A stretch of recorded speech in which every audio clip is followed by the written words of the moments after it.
बाहर निकलता हो। ठीक है, और बीच में कहीं पे न्यूट्रल पॉइंट अगर होगा तो वहां पे कोई फील्ड लाइंस नहीं होगा। ठीक है, बीच में कहीं न्यूट्रल पॉइंट आ सकता है। एन जो लिखा है वहां पे नेट फील्ड क्या है, जीरो है। सुना है तुम लोग का एग्जाम हुआ है मंडे फिजिक्स का स्कूल में? है, पोटेंशियल तक दे दिया था क्वेश्चन, कैसा हुआ? अच्छा नहीं हुआ? तुम्हारा क्या? ठीक हुआ? अच्छा, चलो कोई बात नहीं। तुम्हारे उसमें एल में ये पढ़ा रहे हैं, क्या नाम है, ऑप्टिक्स? नहीं तो पढ़ा रहे तो दोनों चीज मैनेज करना तो मुश्किल होगा ना तो। ऑप्टिक्स का तो कोई कहीं भी ऑप्टिक्स अभी कहीं पे नहीं करा रहे हो। ऑप्टिक्स एकदम सेकेंड बुक है। तो तुमने मैसेज क्यों किया मुझे कि ऑप्टिक्स का टेस्ट होने वाला है, तो मैं क्या करूं बताओ? चलो, उसका नेक्स्ट निगेटिव चार्ज के। निगेटिव चार्ज के लिए कैसा होगा, रेडियली इनवर्ट ऐसे दिखाएंगे। मतलब एरो सिर्फ अपोजिट करना है, बाकी ड्राइंग तो वैसा ही होगा। यहाँ पे अंदर में आ,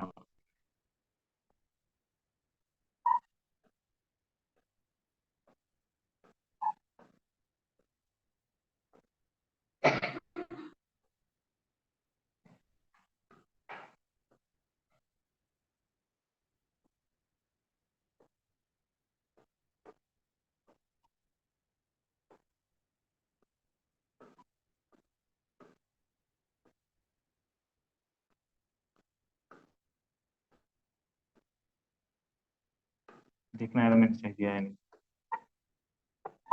अंदर घुसता हुआ दिखाने का है।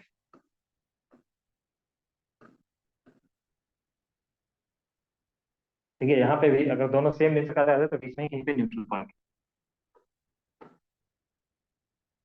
ठीक है, न्यूट्रल पॉइंट कहीं पे बीच में ही हो। एरो ढंग से देना, क्या है, उल्टा नहीं हो जाए। चार्ज के अंदर, अंदर की तरफ इनवर्ड्स, इनवर्ड्स देखना है। ठीक है, अगर एक पॉजिटिव और एक नेगेटिव चार्ज हुआ तब फील्ड लाइंस कैसा होगा? पॉजिटिव से निकलता हुआ नेगेटिव में इन करता हुआ ऐसा।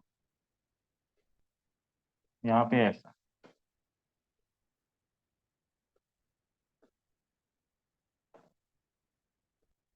पॉजिटिव से नेगेटिव की तरफ जाता हुआ।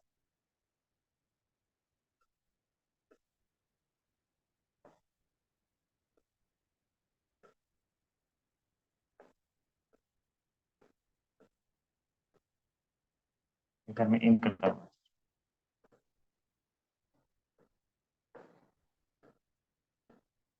ऐसे। ठीक है, लेकिन ये क्लोज लूप नहीं है, ऐसा मत समझ लेना कि हाँ ऐसे क्या, ऐसे और ऐसे ही आए, इधर से एरो दिखा है, इधर से दिखा है। क्लोज लूप नहीं है। इलेक्ट्रिक फील्ड लाइंस कभी भी क्लोज लूप नहीं बनाते हैं।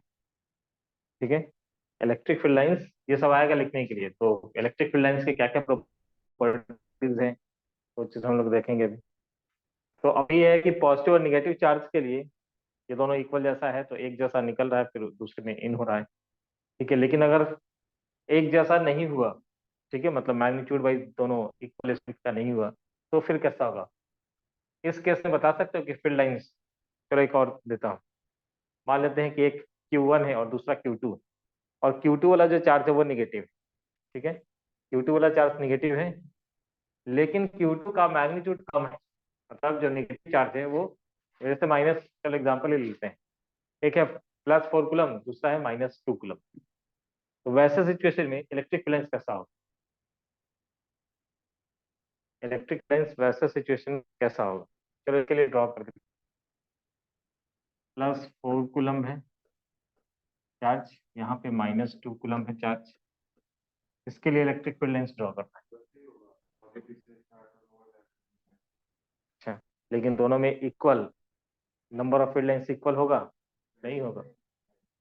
तो इधर में अगर 8 फील्ड लाइंस दिखाएंगे तो वहां पे हम 4 फील्ड लाइंस दिखाएंगे। मतलब ऐसा।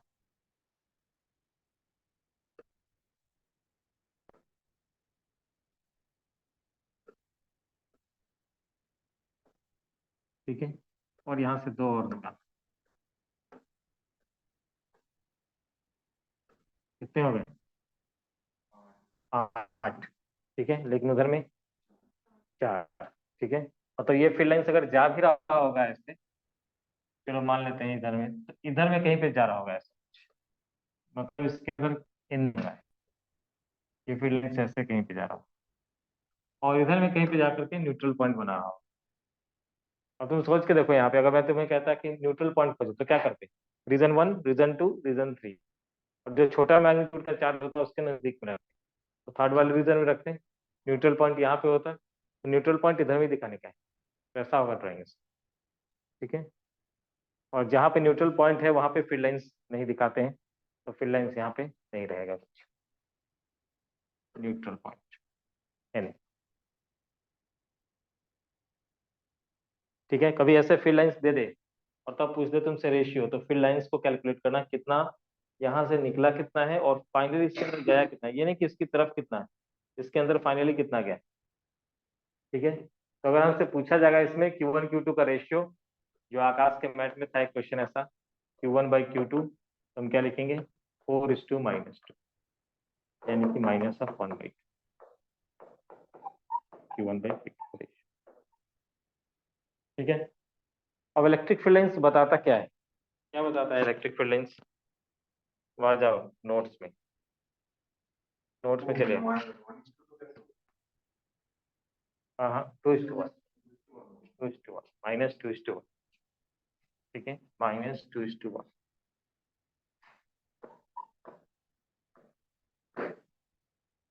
ठीक है,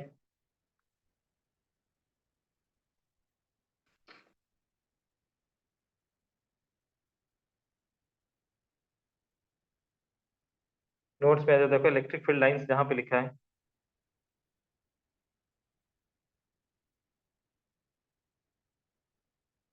मेरा इलेक्ट्रिक फील्ड को पहले डिफाइन किया, वो हो गया था Day 3 में। ठीक है, उसके बाद properties of electric field intensity क्या है? It is a vector quantity. कहाँ पे हो तुम लोग, कौन सा देखते हैं? ये हो गया था, ये सब हो गया। दूसरा वाला, ये कौन सा है? तीसरा वाला है ना, ये पीडीएफ तीसरा वाला है क्या? कौन सा है? Electric field lines, flux and Gauss law. हाँ वही, उसी में जाना है। ठीक है, हम्म, electric field lines. Field lines क्या है? एक इमेजिनरी कॉन्सेप्ट है, मैंने बताया था कि ये माइकल फैराडे ने दिया था। ठीक है, ये एक इमेजिनरी कॉन्सेप्ट है कि हाँ ऐसा कोई फील्ड होगा, एग्जिस्ट करा या नहीं करा मुझे नहीं पता। ठीक है, लेकिन इस पॉइंट पे अगर मैं पॉजिटिव चार्ज रखूंगा, तो पॉजिटिव चार्ज का कोई टेंडेंसी होगा मूव करने का, तो वो मूव करने का टेंडेंसी किधर की तरफ है? इलेक्ट्रिक फील्ड की तरफ। तो इलेक्ट्रिक फील्ड अगर मुझे किसी पॉइंट पे पूछा जाएगा, तो अगर फील्ड लाइंस अगर हमने ड्रॉ कर रखा है, तो उस पर्टिकुलर पॉइंट के ऊपर टैंजेंट का जो डायरेक्शन होगा वही फील्ड लाइंस का, वही इलेक्ट्रिक फील्ड का डायरेक्शन है उस इंस्टेंट पे। यानी कि अगर कोई पॉजिटिव चार्ज यहाँ पे छोड़ेंगे, ठीक है, कोई पॉजिटिव चार्ज को यहाँ पे छोड़ेंगे तो कैसे जाएगा? इलेक्ट्रिक फील्ड की तरफ जाना चाहेगा। ठीक है, यहाँ पे अगर छोड़ेंगे इलेक्ट्रिक फील्ड लाइंस को, तो उसका मूवमेंट का टेंडेंसी इधर की तरफ होगा। ठीक है, चलो वहां पे क्या लिखा है, निकालो वो नोट्स, पहला वाला, electric field lines drawn in such a way that its direction at any point is the same as the direction of the field at that point. हाँ हाँ, वही तो ऊपर वाला लाइन तो पढ़ा मैं, फील्ड लाइन। फील्ड लाइंस क्या लिखा है? Field line is an imaginary line drawn in such a way that its direction at any point is the same as the direction of field at that point. यानी tangent का जो direction होगा वही field का direction होगा। If the field lines are more crowded, बताया था कि इंटेंसिटी वहां पे ज्यादा होगा, जैसे 4 कूलम वाले चार्ज के नजदीक में ज्यादा इलेक्ट्रिक फील्ड है विथ रिस्पेक्ट टू -2 कूलम के रिस्पेक्ट, उसके बाद it can never cross each other, ये एक दूसरे को क्रॉस कभी नहीं करते हैं। क्यों नहीं करते हैं? इलेक्ट्रिक फील्ड लाइंस कभी भी एक दूसरे को क्रॉस नहीं करते। इलेक्ट्रिक फील्ड लाइंस कभी भी, हाँ, जैसे यहाँ पे अगर क्रॉस कर गया तो कोई कहेगा मैं टेंजेंट ऐसे ड्रॉ करूंगा, दूसरा कहेगा मैं ऐसे करूंगा। पॉसिबल है ना? टेंजेंट तो कहीं भी पॉसिबल। तो कौन सा डायरेक्शन, यूनिक डायरेक्शन तो हुआ नहीं। ठीक है, इसलिए कभी भी इलेक्ट्रिक फील्ड लाइंस ऐसे क्रॉस नहीं करते, नेवर क्रॉस ईच अदर। ठीक है, ये सब प्रॉपर्टीज में कोई तीन चार प्रॉपर्टी याद रखना, फटाफट लिख देना। ठीक है, तो पहला, हाँ पूछा जाएगा ये सब, इलेक्ट्रिक फील्ड लाइंस का पूछा जाएगा, बोर्ड हमारे बोर्ड वाले एग्जाम में आता है, बोर्ड वाला पेपर देखना 10 years का। हाँ, टेंजेंट वाला तो याद रहेगा, दो तीन चार ऐसे याद रखना है। ठीक है, कम से कम तीन। तो कौन सा? एक कभी क्रॉस नहीं करेगा, ये आसान याद रहता है। तो उसके बाद इलेक्ट्रिक फील्ड लाइंस का एक है कि पॉजिटिव से ओरिजिनेट होता है, निगेटिव में सिंक होता है। ठीक है, उसका डायरेक्शन कि अगर हम टेंजेंट किसी पॉइंट पे टेंजेंट ड्रॉ करेंगे तो वो इलेक्ट्रिक फील्ड का डायरेक्शन होगा उस इंस्टेंट। ठीक है, उसके बाद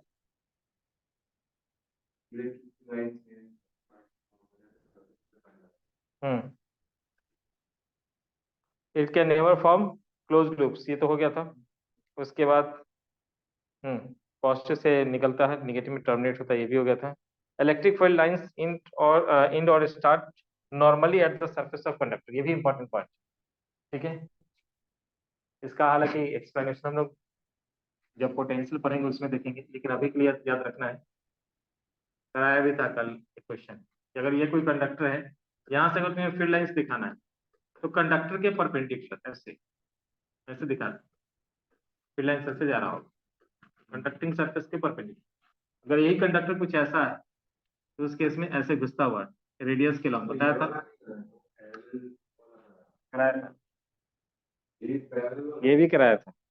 मैंने ऐसे ड्रॉ किया था, उसके आकाश के मैट में था, देखो आकाश के मैट उससे भी क्या कराया था क्वेश्चन। एक ऐसे था क्वेश्चन, ये ऐसे गया और 1 2 3 ऐसे मार्क किया बात। ठीक है, हाँ, क्यों डी होगा? क्यों होगा डी? हाँ, कहाँ से? सेंटर से जा रहा है, नहीं रेडियस के लॉन्ग है। ठीक है, ये रेडियस के लॉन्ग है, ऐसे रेडियस के लॉन्ग घुस रहा है। तो रेडियस जो होता है वो यहाँ पे टेंजेंट के ऊपर परपेंडिकुलर होता है। तो रेडियस के लॉन्ग है तो ये टेंजेंट के ऊपर परपेंडिकुलर होगा, यानी कंडक्टिंग सरफेस के परपेंडिकुलर हो गया। तो अभी जो मैंने कहा कि इलेक्ट्रिक इलेक्ट्रिक फील्ड जो होता है वो नॉर्मल होता है कंडक्टिंग सरफेस के, कंडक्टिंग सरफेस, तो उसको ये जस्टिफाई करता है। और अंदर में करंट दिखाना नहीं है, इसलिए अंदर में ये सब चीज हम लोग नहीं दिखाते हैं। ठीक है, अंदर में फील्ड लाइंस नहीं दिखाते।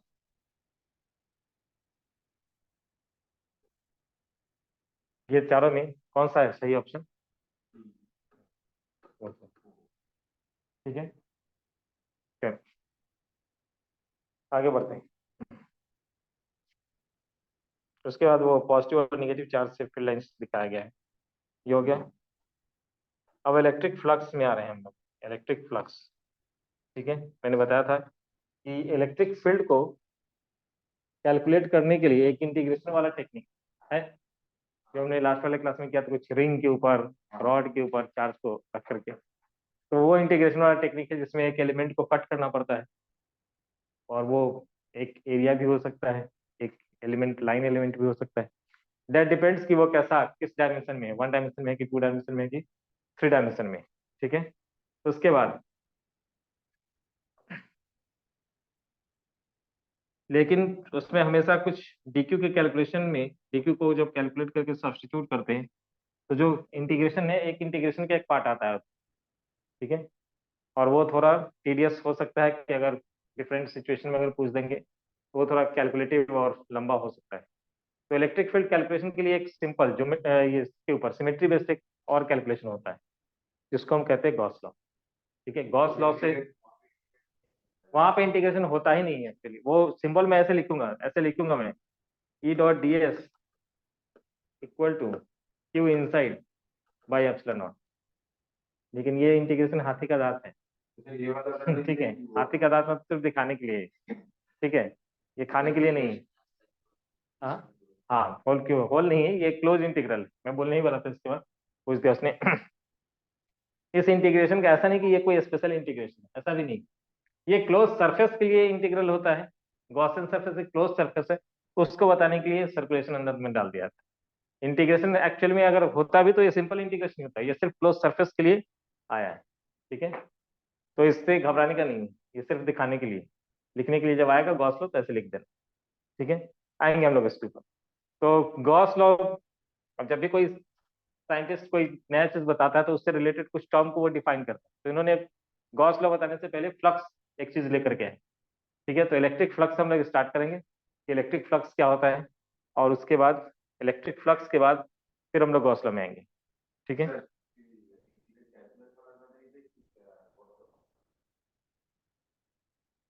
ज्यादा इजी, इजी तो गॉस लॉ वाला, इजी करने के लिए गॉस लॉ कर रहे हैं। ठीक है, ठीक है, तो नेक्स्ट टर्म आ गया इलेक्ट्रिक फ्लक्स।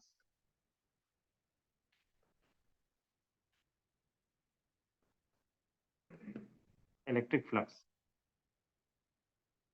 ठीक है, इलेक्ट्रिक फ्लक्स क्या है? इलेक्ट्रिक फ्लक्स तो किसी नॉर्मल एरिया से जितने बंद कर दो क्या?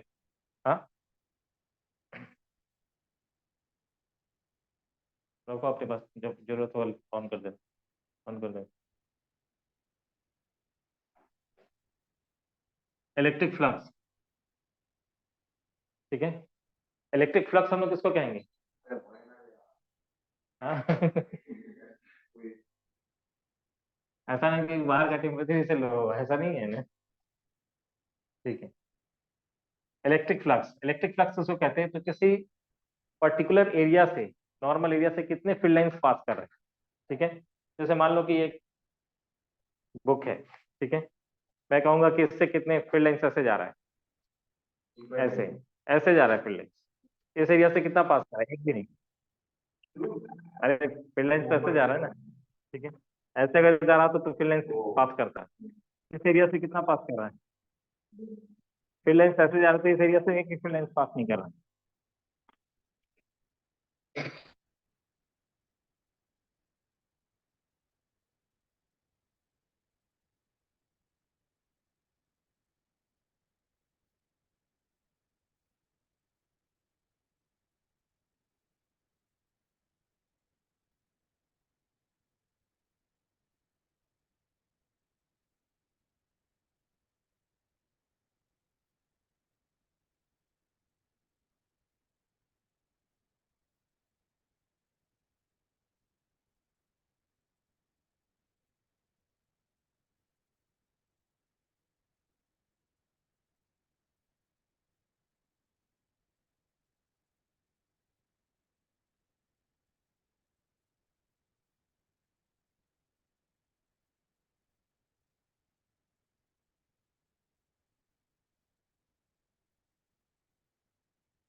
इलेक्ट्रिक फ्लक्स, तो इलेक्ट्रिक फ्लक्स कहते हैं किसी नॉर्मल एरिया से कितने फील्ड लाइंस पास कर रहे हैं, कितने फील्ड लाइंस पास कर रहे हैं। मैं वापस से रिपीट कर रहा हूँ, नॉर्मल एरिया कहाँ है, मतलब एरिया फैक्टर। एरिया फैक्टर क्या है? ये अगर एरिया है तो एरिया फैक्टर होगा इसके परपेंडिकुलर, ये। ठीक है, तो अब तो समझ में आ गया होगा कि अगर ऐसे हम लोग कह रहे हैं तो इस एरिया फैक्टर से तो पास कर रहा है, फील्ड लाइंस पास कर रहा है। ठीक है, अगर ऐसा एरिया है तो फिर ये हो जाएगा एरिया फैक्टर। ठीक है, तो एरिया फैक्टर को ऐसे फैक्टर के फॉर्म में अगर हम लोग देखेंगे तो जैसे मान लेते हैं कि वाईजेड प्लेन, मैंने कहा कि वाईजेड प्लेन में 5 मीटर स्क्वायर का एक एरिया है, तो एरिया फैक्टर क्या होगा? एक्स वाई प्लेन है, कौन सा प्लेन? YZ plane. वाईजेड, तो वाईजेड के परपेंडिकुलर वाला कौन सा plane? X axis, x axis वाला प्लेन है ना।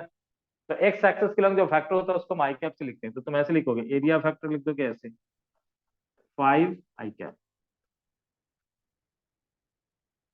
समझ में आया? 5 i कैप। ठीक है, क्या है ये? क्या कुछ आया था? आदित्य ने कहा कि वो सब उसने किया है, ये क्वेश्चन शायद आएंगे उस क्वेश्चन पे, दिखाना मुझे, ठीक है?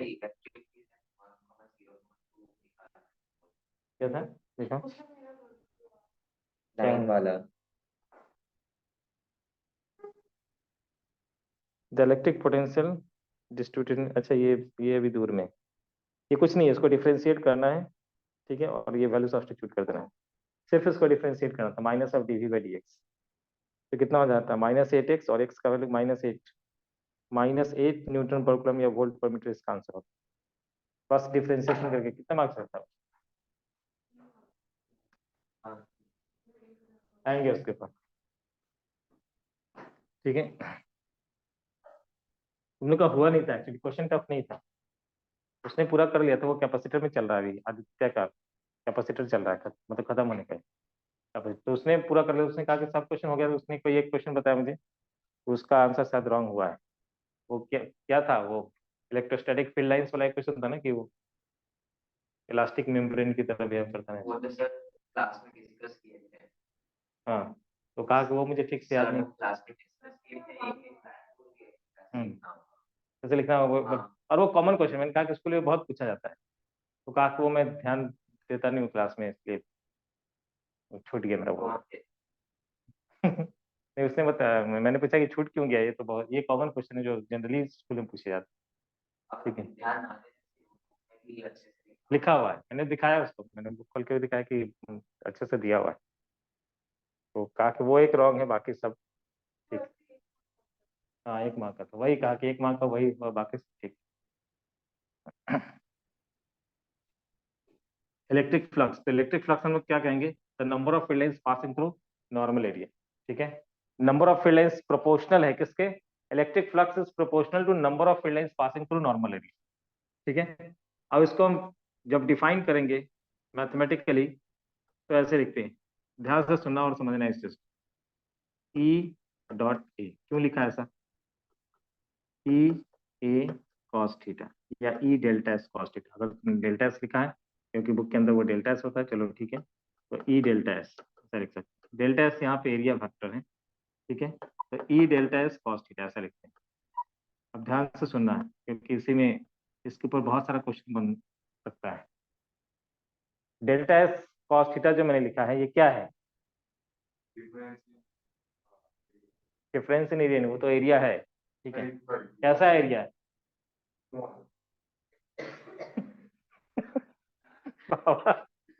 मैं डेल्टा एस कॉस थीटा की बात कर रहा हूँ, तो स्मॉल है, छोटा है, बड़ा है, मैं वो तो पूछ ही नहीं रहा।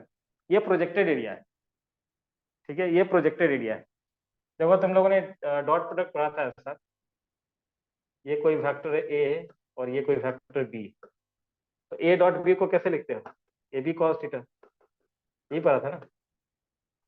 याद भी नहीं?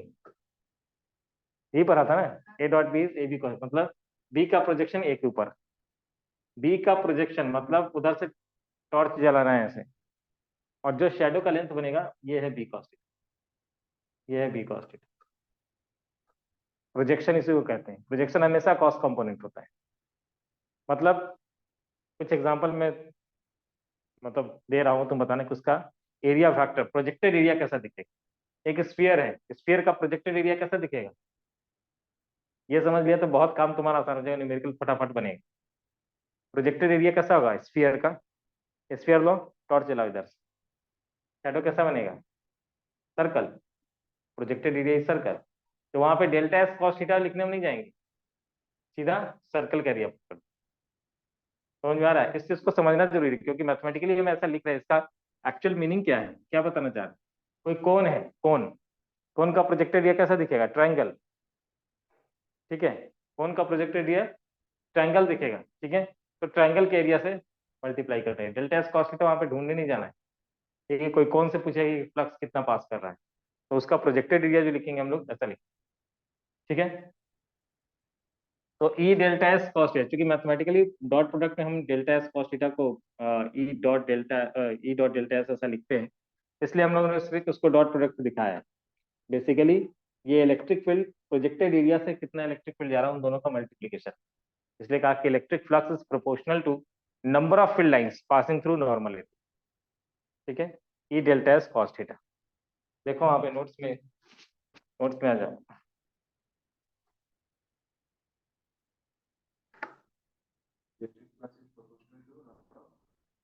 हम्म,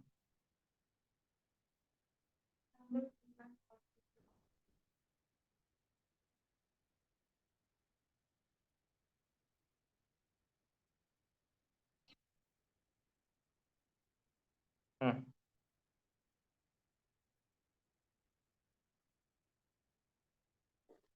The electric flux phi of any electric field E through a surface S is defined by the equation E delta S। ठीक है, E delta S। इंटीग्रेशन लगाने का क्या मतलब, हमने फ्लक्स को ऐसे डिफाइन कर दिया, ये तो एक छोटे से एरिया से, ये एक छोटे से एरिया से जाने वाला फ्लक्स। ठीक है, छोटा सा एरिया है ऐसे, इलेक्ट्रिक फील्ड लाइन मान लेते हैं, एरिया भाग के इधर की तरफ, इनका इलेक्ट्रिक फील्ड इधर की तरफ, इन दोनों के बीच का एंगल थीटा है।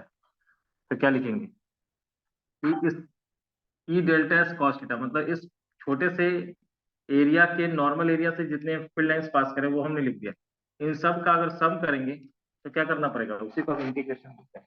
तो ऐसा लिखते हैं, टोटल फ्लक्स, टोटल फ्लक्स को हम क्या लिखेंगे, सिग्मा ई डेल्टा एस ऐसा लिखेंगे, और इसी चीज को बाद में हम लोग integration of E dot D S लिखते हैं। ठीक है, और यहाँ पे समेशन आया है, समेशन के लिए इंटीग्रेशन वाला टर्म आया है। ठीक है, और वो जो बीच में जो इसने कहा कि गोला लगा हुआ है, वो गोला इसलिए लगा हुआ है क्योंकि वो क्लोज सरफेस के लिए है। ठीक है, क्लोज इंटीग्रल है। तो अगर उसके नीचे में इंटीग्रेशन लिखा है इंटीग्रेशन ये लिखते इंटीग्रेशन हैं ए, मतलब ऐसे करके लिखते हैं। सरफेस के लिए कर रहे हैं तो हाँ लिखते हैं। तो तुम कह रहे हो कि ये ऐसा क्यों नहीं लिखा। हाँ, हाँ,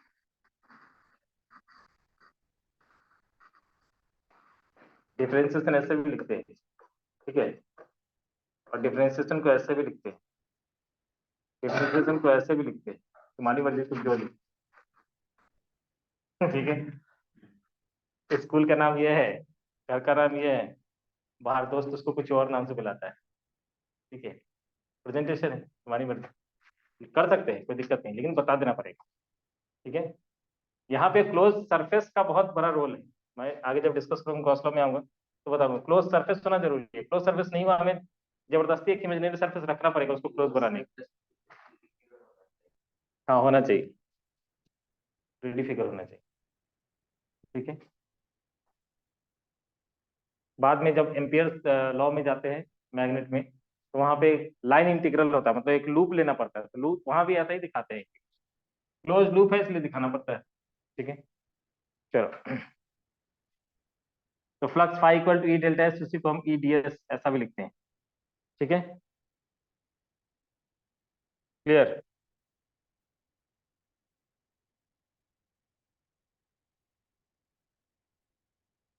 आगे आ जाओ। तो फ्लक्स को हम लोगों ने डिफाइन कर लिया कैसे, phi equal to E delta S. रुक जाओ, अभी लिखने के लिए मैथमेटिकली तो इतना ही था, लेकिन अभी डिस्कशन के लिए बहुत सारा चीज बाकी। एक तो है कि डेल्टा एस एरिया वेक्टर, तो एरिया वेक्टर तुम्हें निकालने आना चाहिए। दो तरीका है तुम इस क्वेश्चन को करने के लिए, एक तो तुम अगर विजुअलाइज कर पा रहे हो कि इसका मीनिंग क्या है, क्वेश्चन बन जाएगा। दूसरा, अगर नहीं विजुअलाइज कर पा रहे हो तो मैथमेटिकल ऑपरेशन, मैथमेटिकली जैसा है वैसा ऑपरेट करो। जैसे एस सी वर्मा का पहला वाला क्वेश्चन लेते हैं हम। ठीक है, ये तो तुमने देख लिया। ठीक है, एक एस सी वर्मा का पहला क्वेश्चन लेते हैं। ये होगा,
गॉस लॉ, ठीक है, यहाँ तक आ चुके हैं हम लोग। उसके बाद एक क्वेश्चन है, क्वेश्चन है एक तो सीधा डेटा बेस्ड क्वेश्चन है, एक स्क्वायर फ्रेम है, तो ऑब्वियसली स्क्वायर फ्रेम का एरिया हम निकाल सकते हैं। और बोल दिया इन्होंने कि ये नॉर्मल के साथ 60 डिग्री एंगल बना रहा है, और जो यूनिफॉर्म इलेक्ट्रिक फील्ड है वो दे रखा है, तो इलेक्ट्रिक फील्ड दे रखा है, एरिया निकाल सकते हैं इसका इनटू कॉस थीटा, तो कॉस थीटा भी cos 60 दिया हुआ है। तो ये सिंपल डेटा बेस्ड क्वेश्चन आ गया, जैसा फॉर्मूला हमने पढ़ा था बेसिक डिफिनेशन में वैसा लिख दिया। ठीक है, एक दूसरा क्वेश्चन है यहाँ पे कि कोई चार्ज क्यू है, ठीक है, जिसको प्लेस किया गया कहाँ पे, स्फीयर के सेंटर पे, यहाँ पे दिख रहा होगा, स्फीयर के सेंटर पे इसको प्लेस किया गया। ठीक है, इसी से कूलम्स हाँ हाँ, वो गॉस लॉ जो होता है, कूलम्ब्स लॉ को हम गॉस लॉ से ड्राइव करते हैं, गॉस लॉ को कूलम्ब्स लॉ से ड्राइव करते हैं। ठीक है, तो यहाँ से अगर हमने छोटा सा पॉइंट चार्ज की वजह से हम लोग कैसे दिखाते हैं, फील्ड लाइंस कैसे दिखाएंगे, रेडियली आउटवर्ड दिखा दिया, बाहर जा रहा है। और यहाँ पे एक छोटा सा सरफेस ले लिया, टेंजेंट को, टेंजेंशियल छोटा सा सरफेस, तो टेंजेंट रेडियस उसके ऊपर क्या होगा, नॉर्मल होगा, यानी कि जो एरिया फैक्टर है वो भी तो इसी डायरेक्शन में होगा ना, होगा कि नहीं होगा, एरिया फैक्टर, एरिया ये है तो फैक्टर एरिया इसका परपेंडिकुलर, तो वो भी इसी डायरेक्शन में होगा।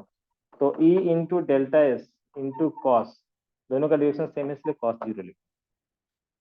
ठीक है, तो ई डेल्टा एस एक छोटे से एलिमेंट की वजह से हम लोग ने फ्लक्स निकाला ई डेल्टा एस, लेकिन एक यही तो नहीं है सरफेस, सरफेस ये पूरा स्फीयर बना हुआ है, छोटा छोटा कॉम्बिनेशन जब करेंगे तो इंटीग्रेशन हमें करना पड़ेगा या टोटल समेशन करना पड़ेगा। तो एक पॉइंट चार्ज की वजह से जो फील्ड होता है वो लिख दिया यहाँ पे। ठीक है, कह दिया कि ये थीटा यहाँ पे जीरो है क्योंकि इसका नॉर्मल जो होगा वो इलेक्ट्रिक फील्ड के डायरेक्शन में। तो E delta S cos theta cos zero का वैल्यू वन, तो Q by four pi epsilon naught R square into delta S. अब इसी में हमें टोटल का समेशन करना है, छोटे छोटे एरिया का एडिशन, समेशन लगा दिया, सिग्मा लगा दिया।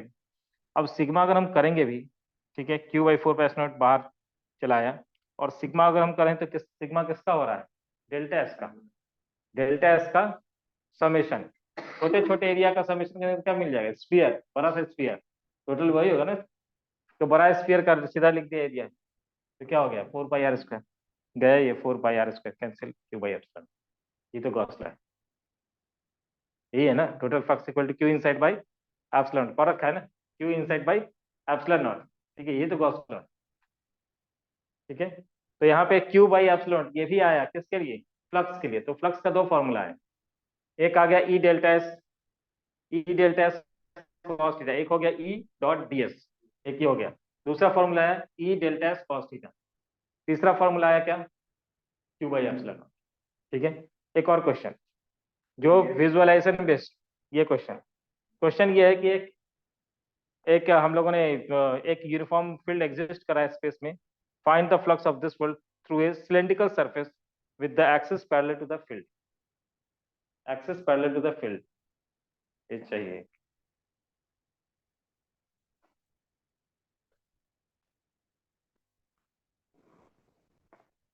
ये है सिलेंडर, ठीक है, इलेक्ट्रिक फील्ड कैसे जा रहा है, ऐसे जा रहा है, ठीक है, और यहाँ से बाहर निकल रहा है, इस सरफेस से पूछा गया, आउट सरफेस कितना है फील्ड, कोई फील्ड लेंस पास कर रहा है क्या, एक्सिस के लॉन्ग बोला है कि इलेक्ट्रिक फील्ड है, एक्सिस के लॉन्ग मतलब ऐसे, ऐसे घुस रहा होगा, ऐसे बाहर निकल रहा होगा, इस सरफेस से कोई फील्ड लेंस है क्या, नहीं, फ्लक्स क्या हो जाएगा, जीरो, इस सरफेस।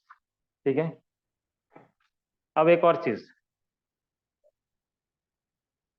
कि इनवर्ड फ्लक्स और आउटवर्ड फ्लक्स अगर यहाँ पे हम देखेंगे, जैसे मान लेते हैं एक क्यूब ले लेते हैं, ठीक है, एक क्यूब ले लेते हैं हम लोग इधर,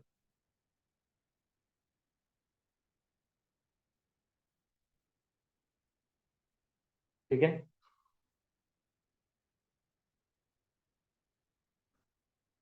फील्ड लाइन से ऐसे जा रहा है, ठीक है, अब ये बताओ, इधर से इन हो रहा है, इस वाले सरफेस से बाहर जा रहा है, तो इनवर्ड फ्लक्स, अगर मुझे सिर्फ कहा जाएगा इनवर्ड फ्लक्स निकालो, अंदर घुसने वाला, तो क्या लिखेंगे, इनवर्ड फ्लक्स, हाँ, नहीं, इनवर्ड फ्लक्स मतलब जो घुस रहा है उसके बारे में बात कर रहे हैं, तो पहले हम लोग क्या देखेंगे, इस एरिया से घुसा है, इसका प्रोजेक्टेड एरिया, ये देखेंगे ना, प्रोजेक्टेड एरिया मतलब लाइट तुम दोगे, शैडो बनाना है तो लाइट पीछे से उधर उस साइड से अपोजिट से, तो लाइट अगर हम इधर से देंगे तो इसका शैडो कैसे किधर बनने वाला है, इधर बनेगा ना। अब बताओ, ये एरिया फैक्टर हो गया, इलेक्ट्रिक फील्ड लाइन से जा रहा है, एरिया फैक्टर उसके पीछे बना है, दोनों के बीच में एंगल कितना है, 90 नहीं लल्लू लाल, 180, 180 ऐसे है ना, एरिया फैक्टर नीचे बना, ठीक है, और जा रहा है फील्ड लाइंस उसके अगेंस्ट, तो इलेक्ट्रिक फील्ड लाइंस और एरिया फैक्टर के बीच में कितना एंगल, 180 डिग्री। तो यहाँ पे अगर हमने वो ओपन किया इसको, ई डेल्टा एस कॉस 180 लिखेंगे, ठीक है, ये वैल्यू क्या हो गया। तो इनवर्ड फ्लक्स देखना, वो नोट में लिखा होगा, inward flux is taken as negative and outward flux is taken as positive. ये कहाँ से आया, तो ये यहाँ से आया आउटवर्ड फ्लक्स, उत्साह। ये बताओ आउटवर्ड फ्लक्स किधर की तरफ, तो हमें बाहर की तरफ चाहिए, इस बार इसका प्रोजेक्टेड एरिया चाहिए, लाइट इधर से देंगे, शैडो बनाना है, प्रोजेक्टेड एरिया कुछ इधर की तरफ, इलेक्ट्रिक फील्ड लाइंस के डायरेक्शन में है, तो इस बार इलेक्ट्रिक फील्ड और एरिया फैक्टर के बीच में एंगल 0 डिग्री हो, तो ई डेल्टा एस कॉस 0, ये आउटवर्ड फ्लक्स, तो ई डेल्टा एस, तो inward flux is taken as negative and outward flux is taken as positive, ये जस्टिफाई हो गया है, ठीक है। नोट करके डाल देना, ये दोनों डायग्राम बना करके लिख ही लो, और नोट करके लिख लेंगे हम लोग कि inward flux is taken as negative, outward flux is taken as positive, ठीक है। पूरा 27 ही कर दिया ये तो, कुछ नहीं, टेम्परेचर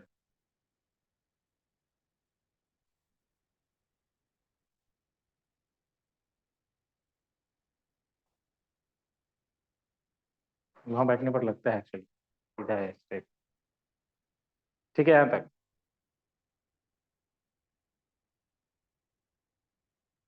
अगर इसी में कोई क्वेश्चन ऐसा कह देता कि कोई इलेक्ट्रिक फील्ड है जो एक एक्सिस के लॉन्ग है, तो वो लोग लिख देते हैं ऐसे, electric field E equal to some constant, जैसे 2/3 into E naught I cap, ऐसा है, इसका मतलब क्या है, इसका मतलब क्या है, इलेक्ट्रिक फील्ड एक्स एक्सिस के लॉन्ग, ठीक है, और कोई एरिया दे देता 0.2 मीटर स्क्वायर वाईजेड प्लेन में, एरिया वाईजेड प्लेन में, तो पूछता कि कितना फ्लक्स पास कर रहा है उस सरफेस एरिया से, तो कैसे निकालते, वाईजेड के नॉर्मल निकालते हैं, तो 0.2 मीटर स्क्वायर बोल दिया उन्होंने, तो 0.2, और वाईजेड का जो परपेंडिकुलर वाला डायरेक्शन हो गया वो कौन सा हो गया, आई कैप हो गया, तो 0.2 आई कैप लिखते हैं। अब दो I cap, I dot I one हो जाता है, ठीक है, तो डॉट प्रोडक्ट से सीधा निकाल लेते हैं, ठीक है, वही क्वेश्चन में दिखाने वाला हूँ अभी। हाँ ई नॉट का वैल्यू दे वो दे चुके होंगे, दिखा रहा हूँ क्वेश्चन क्या है।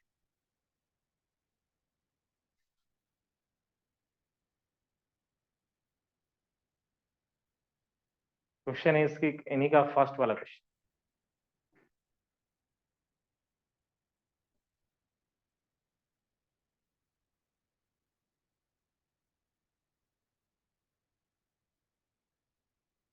ये क्वेश्चन दिख रहा है कि the electric field in a region is given by E equal to 3/5 E naught I cap plus 4/5 E naught J cap, और ई नॉट का वैल्यू उन्होंने दे दिया, ठीक है, पूछा find the flux of this field through a rectangular surface of area 0.2 metre square parallel to the YZ plane, क्या होगा,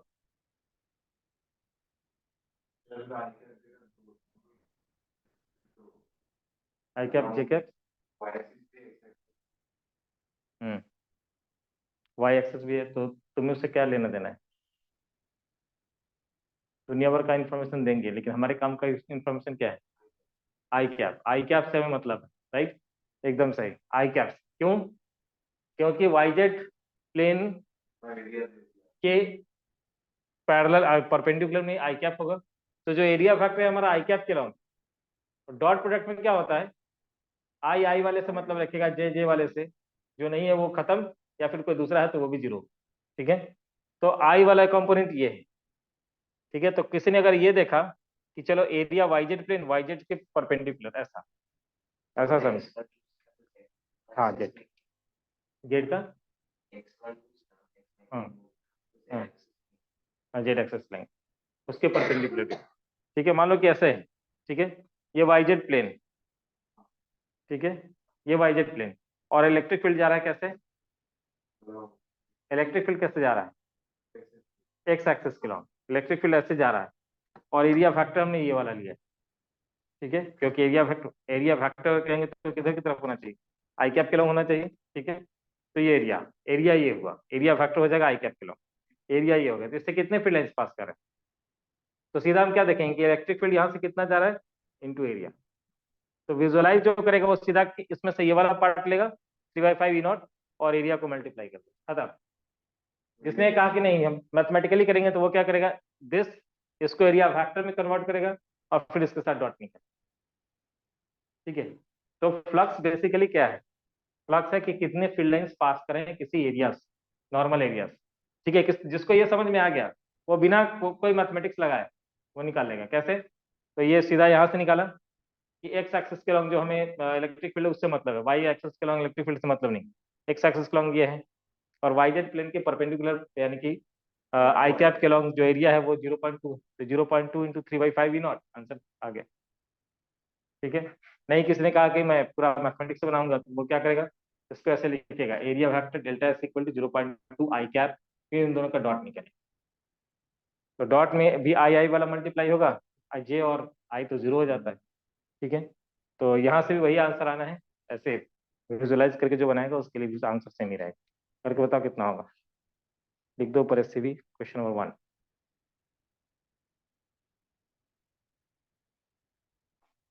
ठीक है, दो फॉर्मूला भी हमने पढ़ा फ्लक्स के लिए। एक पढ़ा हमने क्या कि ई डॉट डी एस का समेशन वो फ्लक्स होता है। दूसरा हमने ये पढ़ा कि अंदर में कितना चार्ज है डिवाइडेड बाई एप्सिलॉन नॉट, ये भी फ्लक्स होता है। था ना एक क्वेश्चन स्फीयर वाला, उसमें क्या आया था Q by epsilon not. E not का वैल्यू है दिया हुआ, पुट करो।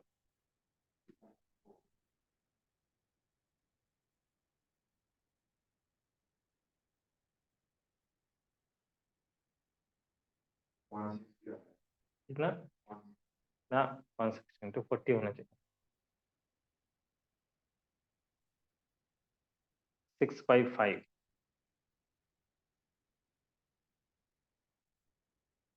12/5 40 होना चाहिए।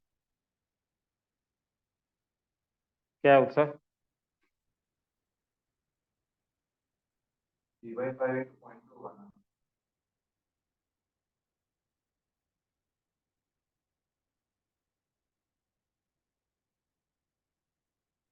मल्टीप्लाई कर दिया एरिया को 0.2 करो, 240 ही है। सही है, इसका आ गया 2। यूनिट क्या होगा? यूनिट क्या होगा देखो, यूनिट के बारे में थोड़ा डिस्कशन कर लेते हैं। इलेक्ट्रिक फील्ड का यूनिट क्या होता है? तो एक लिखा हुआ न्यूटन पर कूलम इनटू एरिया, तो न्यूटन मीटर स्क्वायर पर कूलम। ठीक है, इसका दूसरा यूनिट भी है वोल्ट की टर्म में। ठीक है, लेकिन आएंगे उसके बाद। 3/5 E0 × 0.2, हाँ 6/50। हम्म,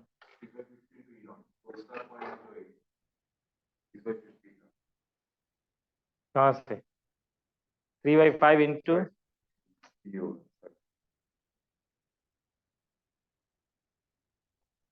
क्या है? देखो उत्सा करके बैठा हुआ है, अलग क्या है आंसर?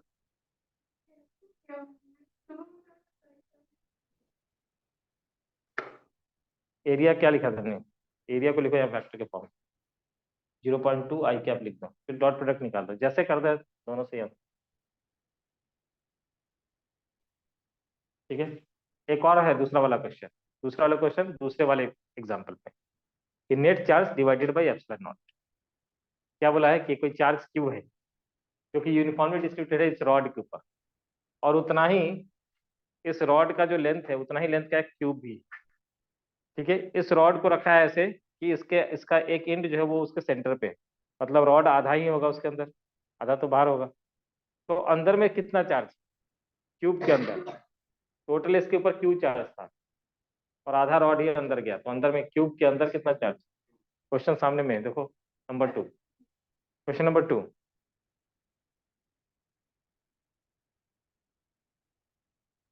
क्वेश्चन नंबर 2, 1 2 और 3 तक हो जाएगा अभी जो हमने थ्योरी पढ़ा है वहां से। ऐसे और में लेकर के नहीं आए हो? आए हो लेकर निकाल दो।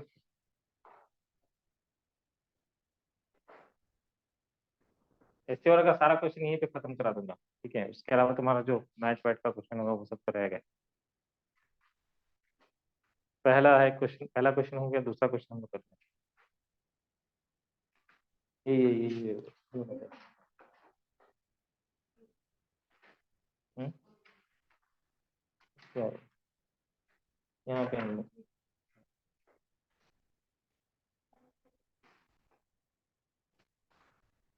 सेकेंड वाला क्वेश्चन करो। क्या क्वेश्चन? एक क्यूब है, कैसा क्यूब है? जिसका एक क्यूब है, एक हाइपोथेटिकल क्यूब है जिसका एज लेंथ एल और एक रॉड है जिसका लेंथ एल, ठीक है? Consider hypothetical cube of length edge L with centre of the cube at 1 inch. Centre के ऊपर एक इंड है, रॉड का एक इंड। रॉड का एक इंड अगर सेंटर के ऊपर है इसका मतलब रॉड आधा ही है क्यूब के अंदर, ठीक है? तो एक डायग्राम बनाओ, एक रफ डायग्राम बनाओ, एक रफ डायग्राम इसके लिए बनाओ। कैसा होगा रफ डायग्राम? तो कुछ ऐसा।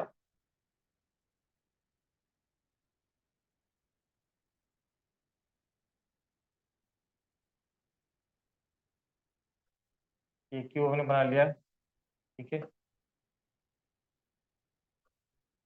और इसके सेंटर पे,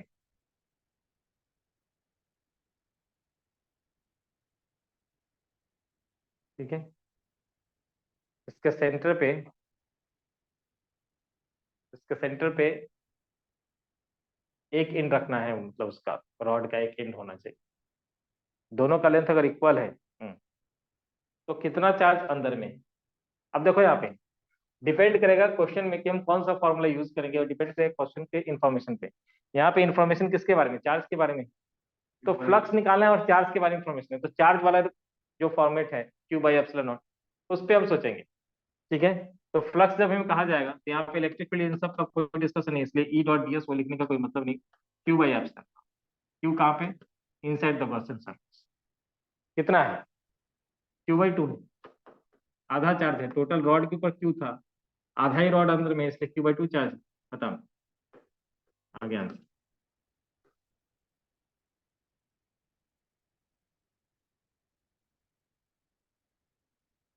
ठीक है, सेकेंड वाला हो गया, थर्ड वाला भी हो जाएगा। हाँ, हाँ, मिनिमम पॉसिबल फ्लक्स पूछा है। Find the minimum possible flux of the electric field. हाँ, जितना रॉड होगा अंदर में उससे उतना ही चार्ज होगा, उसी के रेशियो में चार्ज होगा, और चार्ज के हिसाब से ही फ्लक्स डिसाइड होगा, ठीक है? अब एक और क्वेश्चन है, so that there will be no net charge in a region in which electric field is uniform at all points. बहुत सिंपल से इसका प्रूफ अगर कहोगे तो बहुत दो तीन लॉजिकल प्रूफ है, एकदम सिंपल, ठीक है? वो तुम लोग करोगे। दिखा रहा है यहाँ पे कि कोई नेट चार्ज नहीं होगा अगर किसी जगह पे यूनिफॉर्म फील्ड है, ठीक है? तो वहां पे कोई भी नेट चार्ज नहीं होगा। तो हम सबसे पहले क्या करेंगे, अपने मन से एक सरफेस लेंगे, तो अपने मन से क्यूब ले लो एक, ठीक है? अब यहाँ से इन कराना है, कैसे? यूनिफॉर्म फील्ड, यूनिफॉर्म फील्ड को कैसे दिखाते हैं? हाँ, कैसे दिखाते, बताया था इसलिए पूछ रहा हूँ। यूनिफॉर्म फील्ड को दिखाते हैं हम इक्वली स्पेस्ड पैरेलल लाइंस, बताया था? बोलता ही नहीं ये लोग। हाँ, बताया था ना, इक्वली स्पेस्ड पैरेलल लाइंस, नहीं याद आ रहा है? उसके लिए पढ़ना पड़ता है, ठीक है? Equally spaced parallel, equally spaced parallel line से दिखाते हैं हम लोग। यूनिफॉर्म फील्ड को कैसे दिखाओगे, मैंने बताया था तो। ये लास्ट वाले क्लास में तो डिस्कशन हुआ था, ये भूल जाता तुरंत ये लोग। ये सब जो लाइन है ये क्या है? Uniform field. मैंने बताया था कि ये कैसे अगर ड्रॉ कर देगा तो ये पैरेलल नहीं होगा। अब इसको याद आ गया, बोला था। हाँ, बहुत गलत कर रहे हो तुम लोग, ठीक है? यूनिफॉर्म फील्ड लाइंस ऐसा होता है। ठीक है, और अभी यहाँ यहीं पे इसी प्रूफ में आ गया वो चीज। अब देखो यहाँ से ऐसे घुस रहा है और निकल रहा है उधर से। अगर मैं तुमसे ये पूछूं कि फ्लक्स से टोटल फ्लक्स, इस क्यूब से टोटल फ्लक्स कितना है, तो क्या कहोगे? इनवर्ट आउटवर्ट को ऐड करोगे ना। इनवर्ट कितना है? Minus E delta S. Outward कितना है? E delta S. दोनों ऐड हो क्या हो जाएगा? Total flux zero. फ्लक्स अगर जीरो हो गया तो फ्लक्स का एक और फॉर्मूला है, क्यू बाई एप्सिलॉन नॉट। तो Q by epsilon not is zero, तो क्यू जीरो। हो गया ना प्रूफ? समझ में आया? तो लिख लो इसको, ये लिखना है उसमें। इनवर्ट ये वाला डायग्राम होगा, E delta S inward flux is minus E delta S outward flux this one. Total flux phi total equal to zero. Zero हो चुका है तो यहाँ से हम लिखेंगे Q inside by epsilon naught equal to zero. That imply Q inside equal to zero, यानी कि उस स्पेस में नेट चार्ज जीरो होगा। ठीक है, अब आगे लिखो। ये तो ई डेल्टा एस जीरो हुआ, पाई नेट जीरो हो गया। आप लिखेंगे ना phi equal to Q by epsilon naught. हमें तो प्रूव करना था कि नेट चार्ज जीरो होगा, क्यू बाई एप्सिलॉन नॉट। तो क्यू यहाँ पे क्या हो चुका है? जीरो। प्रूव हो गया। समझ में आया? चलो, नंबर 3 भी हो गया। ठीक है, नंबर 4 पे आएंगे हम लोग। नंबर 4 पे आने से पहले जो इजी वाला से क्वेश्चन है, question number 5, question number 6।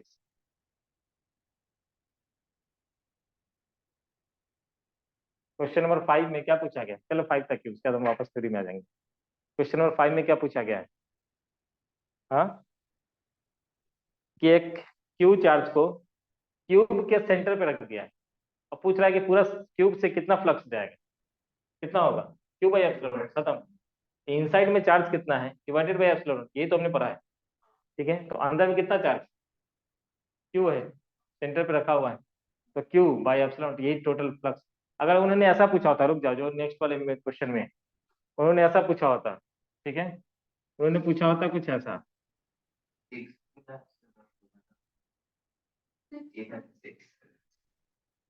Six faces है, टोटल फेस से कितना पास कर रहा है? टोटल फ्लक्स कितना है? अरे अंदर में कितना charge? Q by epsilon is the total flux. यही हमने किया ना, टोटल फ्लक्स को क्यू बाई एप्सिलॉन से इक्वेट करते हैं। तो Q by epsilon is the total flux. तो तुमसे यही तो पूछ रहा है कि टोटल फ्लक्स कितना है। फिर अगर उन्होंने ये पूछा होता कि बताओ इस सरफेस से कितना फ्लक्स है, तब लिखते हैं क्यू बाई सिक्स। 6 सरफेस से क्यू बाई एप्सिलॉन नॉट, एक सरफेस से कितना? Q by six epsilon. वो नेक्स्ट वाला क्वेश्चन है तुम्हारा। ऐसा ऐसा डायग्राम देखो कि इधर में ये बीच का सेंटर दे दिया ऐसे, और बोला है कि यहाँ पे किसी चार्ज क्यू को रखा है। तो तुम्हें अपने मन से गॉसियन सरफेस के लिए,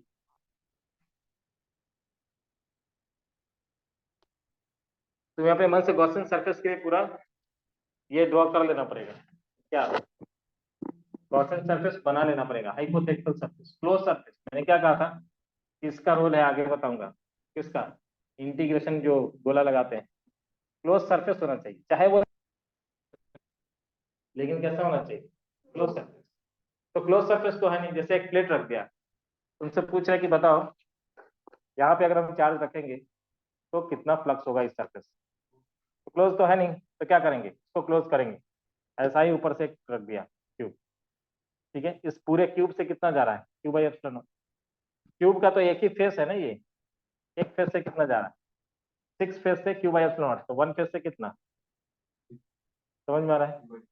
कितने कॉर्नर है इसमें क्यूब के ऊपर? 8 कॉर्नर। एक कॉर्नर से कितना जा रहा होगा? Cube by 8 epsilon. समझ में आया? तो ये सारा क्वेश्चन बनता है पॉसिबल क्वेश्चन। ठीक है,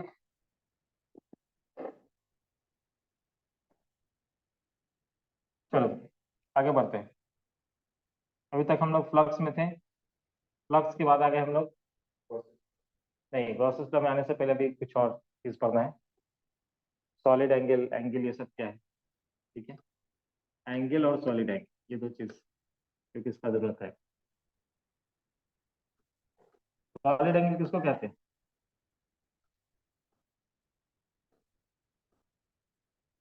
सॉलिड एंगल किसको बोलते हैं? हम्म, नहीं पता? क्लास 11th में पहला वाला चैप्टर यूनिट डायमेंशन पढ़ा होगा। मैंने तुम्हारा तो छोड़ा हुआ है। हाँ, नहीं था उसमें, सॉलिड एंगल नहीं था। प्लेनर एंगल और सॉलिड एंगल दोनों ही पढ़ना था। सप्लीमेंट्री यूनिट पढ़ना था, रेडियन स्टी रेडियन, वो भी नहीं पढ़ा। अच्छा, आपने नहीं पढ़ा। झूठ मत बोलो यार। तो नोट्स दिया था 7 पेज का, दिया था, उसके पहले पेज में लिखा हुआ है, दिखाओ। इसने कहा कि नहीं पढ़ाया था, ठीक है। नोट्स देने से क्या होगा, आपने पढ़ा नहीं। नोट्स देने से क्या होता है, नोट्स से ही पढ़ाया था ना। झूठ मत बोलना आप, ये एंगल वगैरह नहीं पढ़ा। झूठ बोल रहा है।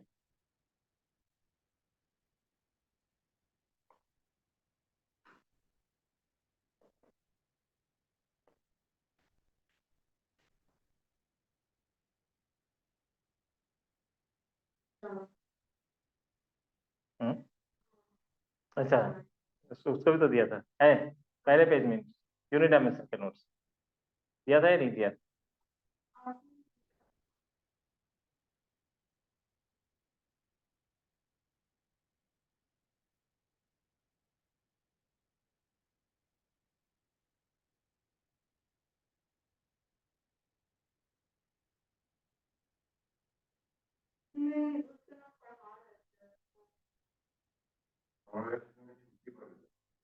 छुट्टी पड़ गया अभी से।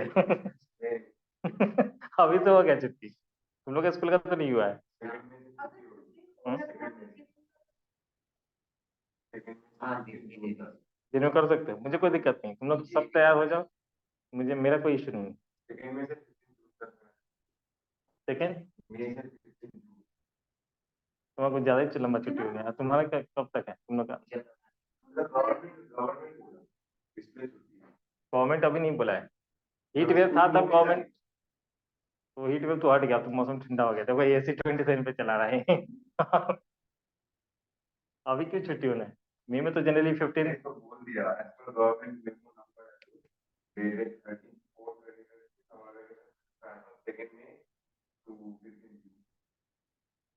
अच्छा,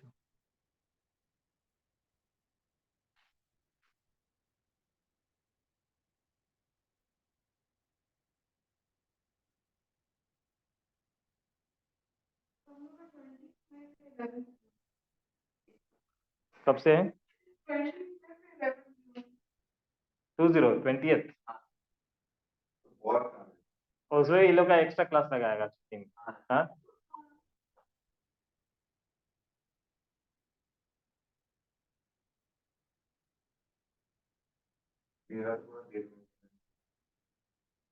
ये देखो यही PDF उसको सेंड किया था, ठीक है ना।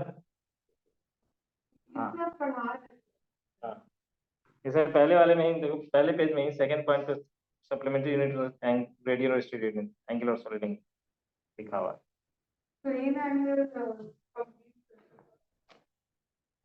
चलो ठीक है, कोई बात नहीं, तो लगा हुआ रहता है, कुछ भूलोगे तो याद रहेगा। मैथ्स में एंगल पढ़ा होगा, सॉलिड एंगल नहीं पढ़ा होगा, ठीक है, क्योंकि उसका जरूरत है फिजिक्स में। एंगल तो पढ़ा है ना, कि कोई सर्कुलर आर्क जो यहाँ पे सेंटर पे जो एंगल बना रहा है, इसको हम कहते हैं प्लेनर एंगल, प्लेन में बनने वाला एंगल। और सॉलिड एंगल होता है, आइसक्रीम कोन वाला खाए ना, कोन वाला आइसक्रीम, बस कोन के वर्टेक्स पे। अब सबको याद आने लगा, ठीक है। ये स्फीयर था, इसको कट कर दूंगा बीच से, कैसा दिखाई देगा। अरे स्फीयर को कट कर दूंगा बीच से, कैसा होगा।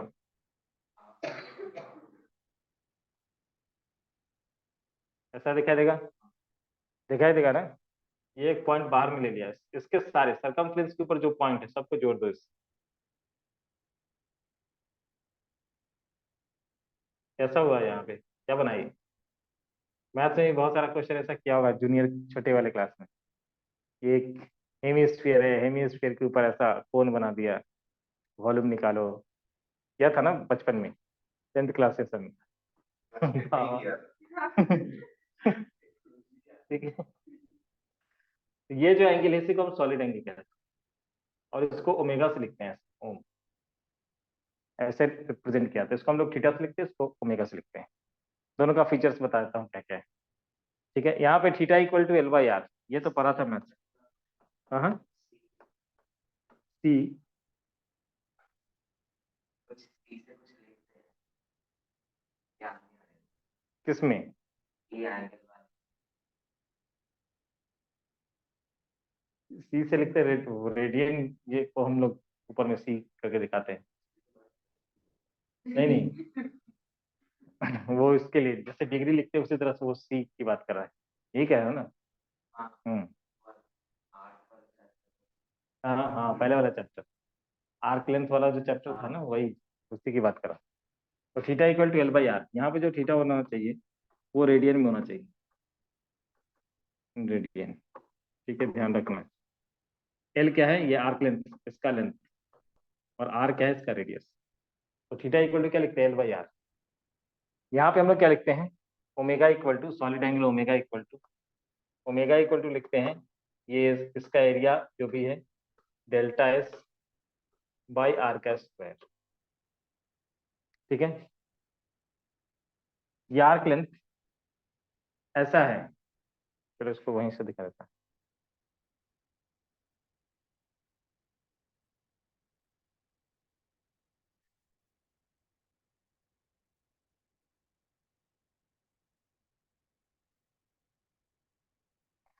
ठीक है, ये आर्क लेंथ कैसा है? तो थीटा इक्वल टू L/R में छोटा सा पार्ट कट किया हमने सर्किल के ऊपर, वो आर्क लेंथ है। उस आर्क लेंथ ने सेंटर के ऊपर जो एंगल बनाया है उसको हम लोग कहते हैं प्लेनर एंगल। ठीक है, ये चीज यहाँ पर, आर्क लेंथ ने सेंटर के ऊपर जितना एंगल बना है इसको हम कह रहे हैं प्लेनर एंगल, और वो जो एंगल बन रहा है उसको हम कह रहे हैं सॉलिड एंगल। ठीक है, उन्होंने लिखा है मूंगफली वाला का जो ये होता है, दिखता है ना बना कर। हाँ, 3D एंगल ही है बेसिकली, 3 डायमेंशनल एंगल। ठीक है, अच्छा, तो यहाँ पे हम लोग अगर ऐसे देखें, ये कट ऐसे किया है बिल्कुल परपेंडिकुलर, तो ये ठीक है, समझ में आ रहा है, delta S by R square. लेकिन ऐसे स्लैंटेड कट करेंगे तब, स्लैंट कट करेंगे तब, कुकुम्बर को देखा है ना, वो सलाद बनाते समय ऐसे स्लैंट कट करते हैं। हाँ, स्लैंट हाइट नहीं, तो उस केस में हमें इसके परपेंडिकुलर जो कंपोनेंट है उसको लेना पड़ेगा, यानी कि कॉस कंपोनेंट आ जाता है। जैसे थोड़ा स्लैंटेड अगर कट किया है, तो अभी इस सरफेस के परपेंडिकुलर ये वाला है। ठीक है, जो वर्टेक्स के साथ, तो ये जो एक्सेस किया है वर्टेक्स से, इसके साथ एंगल अल्फा बना रहा है। ठीक है, तो ये इसका जो प्रोजेक्टेड एरिया होगा, प्रोजेक्टेड एरिया का मतलब है ये वाला एरिया, ये वाला एरिया कितना है? इधर स्लैंटेड वाला जो एरिया है वो डेल्टा एस है, ये वाला एरिया कितना है? डेल्टा एस कॉस थीटा है। मतलब जब हमने ऐसे लिया तो ये वाला पार्ट कितना है? Delta S cos. प्रोजेक्शन, इस एरिया का प्रोजेक्शन, और प्रोजेक्शन हमेशा एक्चुअल एरिया या फिर लेंथ से हमेशा छोटा होता है। प्रोजेक्शन जब तुम जैसे ही लेते हो तो कॉस कंपोनेंट अपने आप मल्टीप्लाई हो जाता है, और कॉस का मैक्सिमम वैल्यू कितना होता है? 1। यानी कि वो जब भी हुआ तो फ्रैक्शन में ही मल्टीप्लाई हो रहा है एक तरह से, तो ये एक्चुअल जो भी एरिया या लेंथ है उससे छोटा होता है। ठीक है, तो ये एक्चुअल में इसका डेल्टा एस था, लेकिन जब हमने इसका प्रोजेक्टेड एरिया निकाला तो डेल्टा एस कॉस अल्फा है। ठीक है, तो उस केस में हम लोग क्या लिखेंगे? Delta S cos alpha by R का स्क्वायर।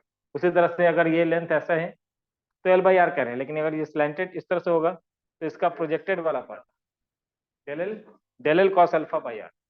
ठीक है, तो वो सब चीज हम लोग वहां पे नोट कर लेंगे।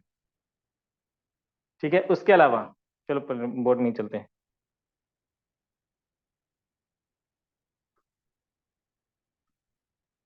यहाँ पे अगर ऐसा है,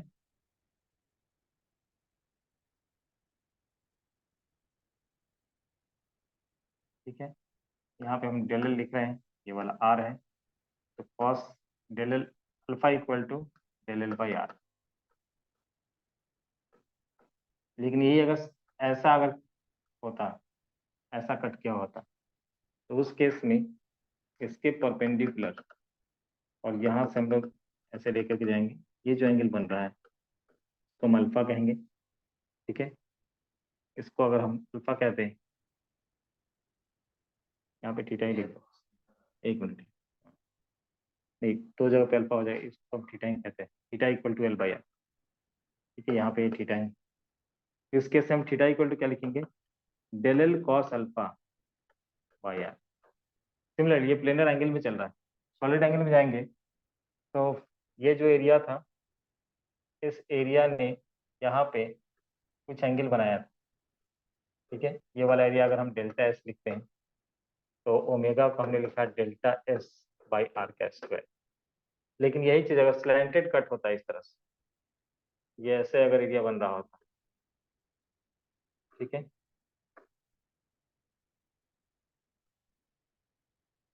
ऐसे अगर एरिया बन रहा होता तो उस केस में हम लोग क्या लेंगे,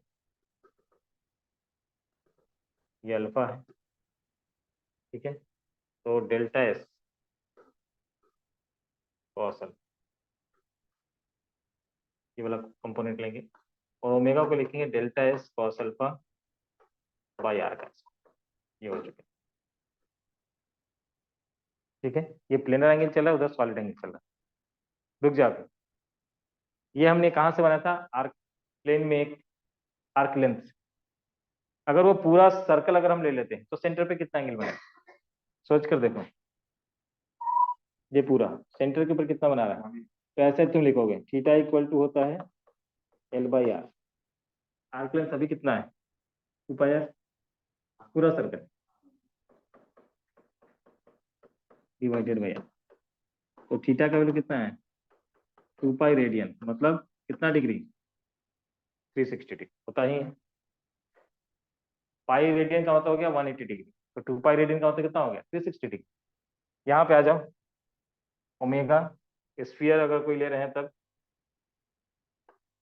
क्या लिखेंगे, omega equal to del S, तो डेल एस का मतलब होगा पूरा इसका area, 4 pi R square divided by, नीचे में आर स्क्वायर, ये कैंसिल, ये कैंसिल, ओमेगा इक्वल टू 4। ठीक है, इसका मतलब किसी सॉलिड सॉलिड एंगल के लिए अगर हम कहें कि क्लोज सरफेस अगर है और इंटरनल पॉइंट, कोई अंदर में कोई पॉइंट ले लिया, तो सॉलिड एंगल कितना बनेगा, 4 पाई। ठीक है, और इसमें सेंटर के ऊपर कितना एंगल बन रहा है, दैट इज 2 पाई, प्लेनर में 2 पाई, वहां पे 4 पाई। ठीक है, कैलकुलेट किया हुआ लिख लो जल्दी फटाफट, नोट पॉइंट करके इसके बाद डालेंगे। हाँ, तो बंद ही कर दिया पूरा कम कर दो टेम्परेचर, अब तो ठीक हो गया होगा, फिर जब लगे तो उसका ये कर देना। हाँ, ठीक है, 25 रहने।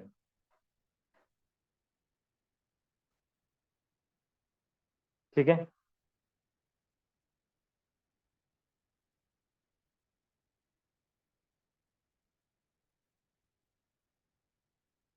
ठीक है, यहाँ तक, यानी कि नोट पॉइंट अब डालना है, नोट पॉइंट करके लिखो किसी भी क्लोज सरफेस के लिए, रुक जाओ पहले, रुको,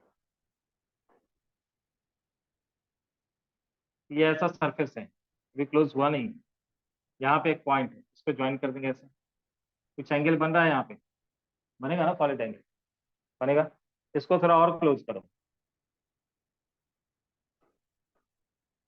तो एंगल थोड़ा और छोटा हो गया। अगर ये पूरा हम क्लोज कर देंगे तो एक्सटर्नल पॉइंट के लिए सॉलिड एंगल कितना होगा, 0, छोटा होते जा रहा है, पूरा क्लोज कर देंगे तो एक्सटर्नल पॉइंट के लिए 0। तो ये वाला डायग्राम में बना करके लिख लेना है, solid angle at an external point 0, internal point 4 pi, ये नोट लिखना है। ठीक है, solid angle at an external point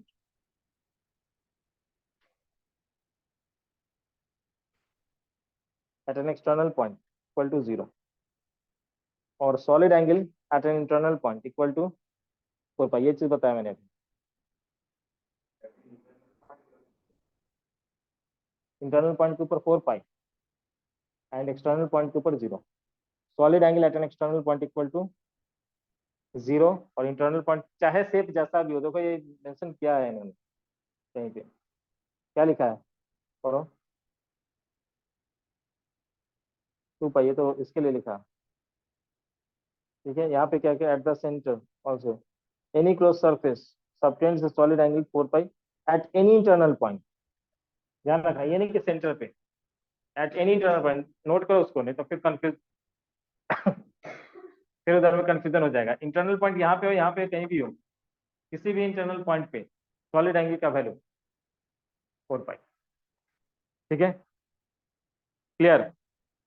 अब हम लोग प्रूव करने वाले हैं गॉस लॉ को by using Coulomb's law. Proof of Gauss law by using Coulomb's law. तो कोई क्लोज सरफेस हमें लेना है, ठीक है। एक पॉइंट चार्ज मान लेते हैं, मैंने सरफेस ऐसा ले लिया, ऐसा ले लिया, ठीक है। एक पॉइंट चार्ज रख दिया, क्लोज सरफेस लेना तो मुझे कैसा भी, ठीक है।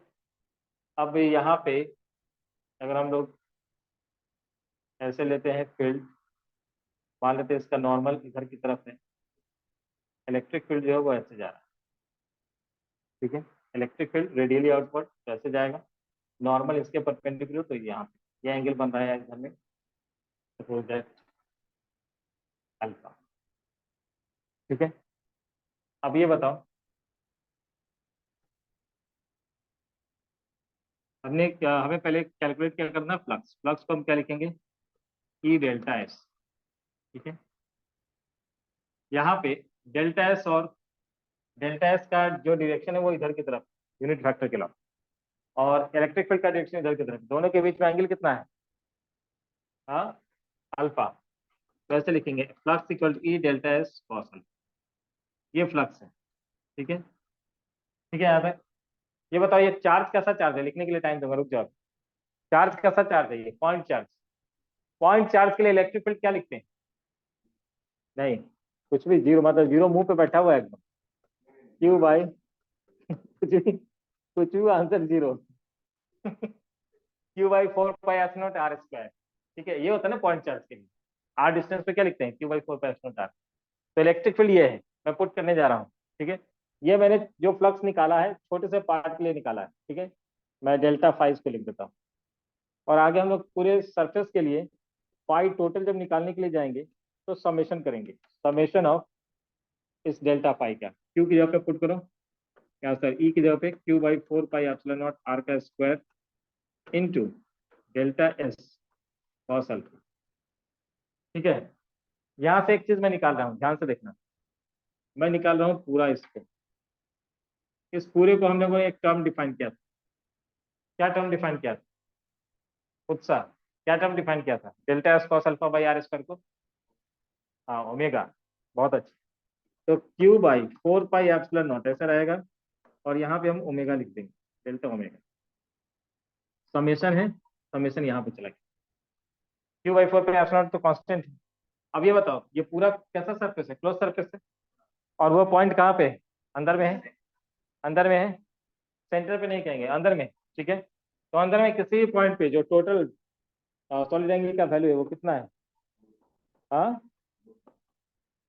4 पाई, 4 पाई से 4 पाई क्या है, तो टोटल फ्लक्स कितना आ गया, ठीक है। तो फाई टोटल आ गया कितना, phi total is Q by epsilon,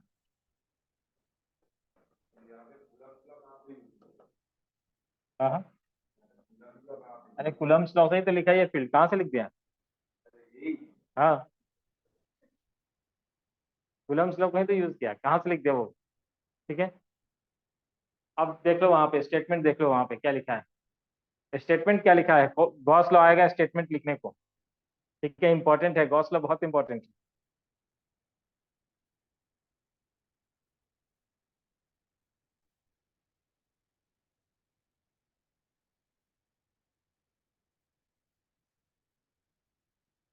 क्या कहा गया, integration E dot D S equal to Q inside by epsilon, ये है Gauss law and its derivation from Coulomb's law. क्या कहा, स्टेटमेंट, स्टेटमेंट जैसा लिखा वैसा लिखना पड़ेगा, flux of the net electric field through a close surface equals the net charge enclosed by the surface divided by epsilon, net charge inside the Gaussian surface divided by epsilon।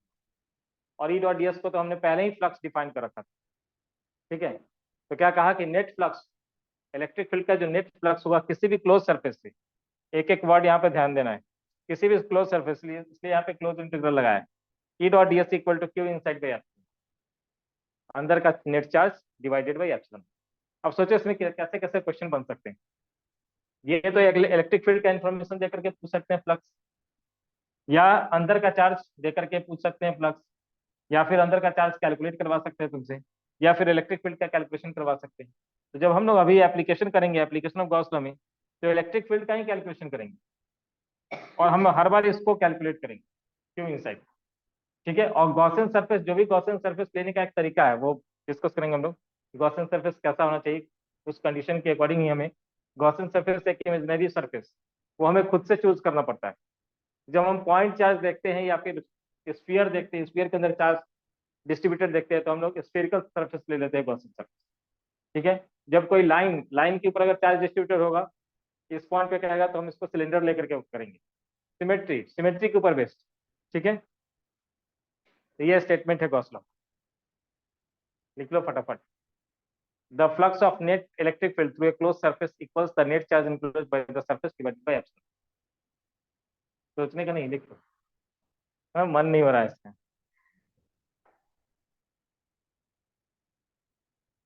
और Wednesday का secret पता, Wednesday को ये था ये घर पे, झूठ मूठ को ये बोल दिया कि पापा के साथ बाहर में आए थे, तुम लेट आए थे, लेकिन उस दिन सच में बाहर में थे। हाँ, आज ट्यूशन हम्म, से बाहर चला।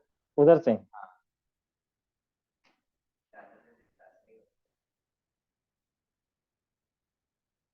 उधर से मतलब दो आदमी ही जाते उधर बाहर में, इसलिए हो गया।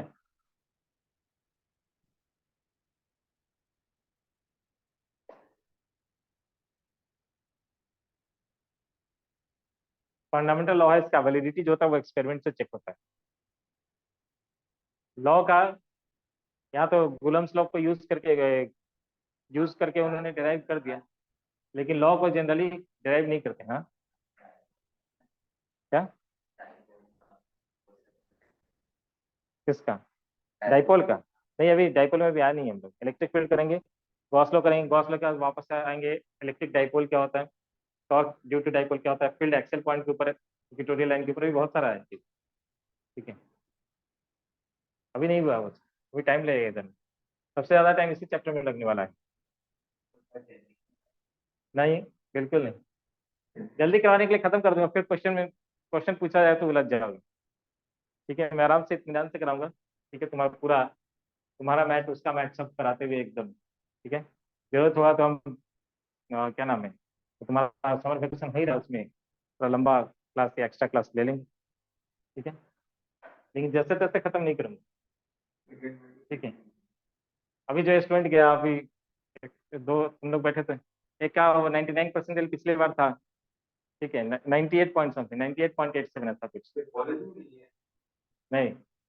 कॉलेज के लेक्चरर का इंजीनियरिंग कर रहे हैं। नहीं, ठीक है, अमित को ये पहचानता है, और उसका इस बार वो कह रहा है कि फिजिक्स में पूरा पूरा करके आया, पूरा मतलब आएगा तो, और पूरा का पूरा सही है। ठीक है, नहीं जेई मेंस। ठीक है, और पूरा का पूरा करेक्ट भी है। ठीक है, चलो एक क्वेश्चन लेते हैं यहाँ से। पूरा का पूरा करेक्ट है। हाँ, हाँ, पूरा पूरा का पूरा पूरा करेक्ट 100। कैसे नहीं। ठीक है, वो जिस दिन एग्जाम दे के आया था उस दिन बोला कि सर 25 का 25 कर दिया है। मैंने कहा कर दिया मतलब कॉन्फिडेंट है, तो कहा कि हाँ कॉन्फिडेंट। आंसर किया तो कहा कि सब करेक्ट। मैथ एक क्वेश्चन है जिसके ऊपर वो चल रहा है, मतलब अगर वो बोनस मिल गया तो इसका 100% रहेगा निश्चित रूप से। 100 मार्क्स देगा तो। हाँ, क्योंकि 25 का 25 करेक्ट है, तो इससे फिजिक्स में तो 100% रहेगा। ये मैथ हाँ, मैथ नहीं तो वो सबका परसेंटेज अलग लगाता है, उसका सबका एवरेज कैलकुलेशन होता है। ये मैथ अच्छा हुआ। किसका? मैथ्स में उसने कितना, 12 क्वेश्चन किया है 25 में। केमिस्ट्री केमिस्ट्री में ज्यादा क्वेश्चन किया था, लेकिन गलत भी ज्यादा हुआ है, 6 क्वेश्चन रॉन्ग हो गया। कितना इनऑर्गेनिक थोड़ा ज्यादा ले लिए। टोटल के एवरेज होगा तो कितना आएगा? आ जाएगा मतलब। फिजिक्स में इस बार इजी आया था बोल रहे इजी से मतलब नहीं है ना, इजी से मतलब इजी आया था तो सबके लिए आया था ना। लेकिन सबने सब इजी, अभी पेपर इजी आ रहा है। ठीक है, अभी पेपर टफ नहीं है। लेंदी पेपर था मैथ्स का, मैथ्स का नहीं, मैथ्स का पेपर लेंदी होता है हमेशा। ठीक है, मैथ्स में तुम्हारा 1.5 घंटे में जो तुम मार्क्स लेकर के आओगे, तुम फिजिक्स में 1 घंटे में ला सकते हो। केमिस्ट्री में तुम 45 मिनट्स में उतना मार्क्स ला सकते हो। ठीक है, तो स्कोर के हिसाब से अगर देखेंगे तो केमिस्ट्री को प्रायोरिटी देना चाहिए, स्कोरिंग होता है सब्जेक्ट। जैसे ये लोग नीट के लिए कर रहा है, तो इसमें बायोलॉजी इनके लिए बहुत ज्यादा स्कोरिंग है। उसमें लोग 360 में 300 प्लस करते ही करते हैं। अगर इनका नहीं आ रहा है तो फिर गड़बड़ हो रहा है। बहुत लोग होंगे जो आराम से 320 330 ऐसे पार करेंगे ही करेंगे। जो भी 600 प्लस करते हैं वो 330 के एबव ही होते हैं। कोई कोई तो 360 में 360 ले आता है, पता नहीं कैसे करता है। ठीक है। हाँ।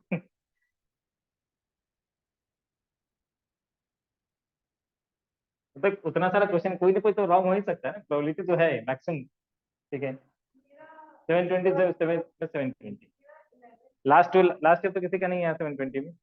715 आया था ना, ऐसा कुछ जो टॉपर का मार्क्स था। यानी कि एक क्वेश्चन रॉन्ग किया होगा तभी 5 नंबर गया, 4 नंबर गया और एक निगेटिव हुआ, तो 715 जो प्रोबेबल मार्क्स बनता है। हाँ हाँ, एक सही होने से 4 बढ़ता है। अगर उसने अगर उसने छोड़ दिया होता एक क्वेश्चन तो 716 नंबर आता, 4 नंबर माइनस होता सिर्फ। लेकिन छोड़ने से मार्क्स नहीं मिलता, एक क्वेश्चन तो 4 मार्क्स का होता है। गलत होने से नेगेटिव आए हो से वो डिडक्ट करना शुरू करते हैं। ठीक है।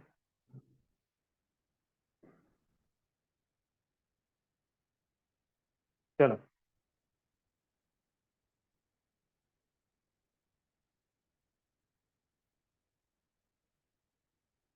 हम्म,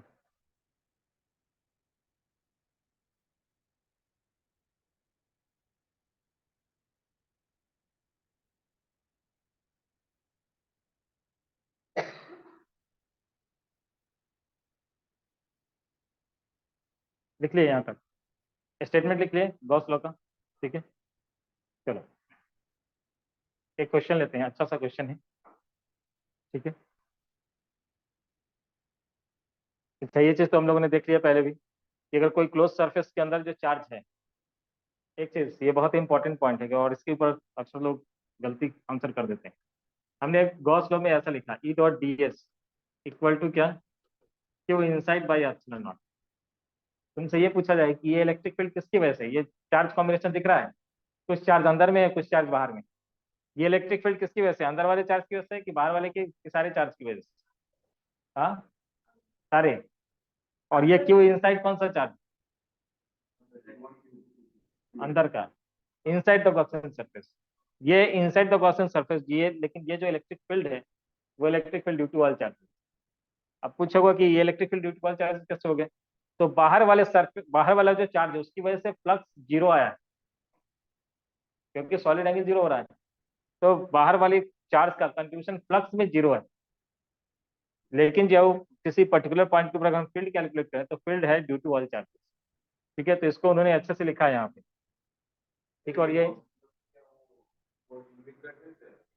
ये इंपॉर्टेंट है, देख लो पहले क्या।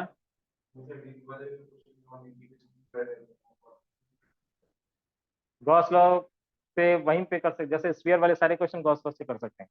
जहाँ पे सिमेट्री है वहां पे आसानी से गॉस लॉ लग जाता है।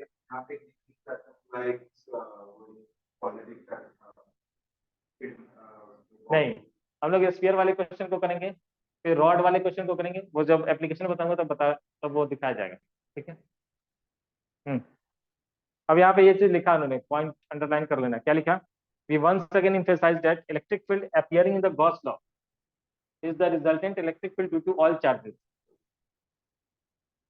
present inside as well as outside, जो अंदर में है और जो बाहर में, outside the given closed surface.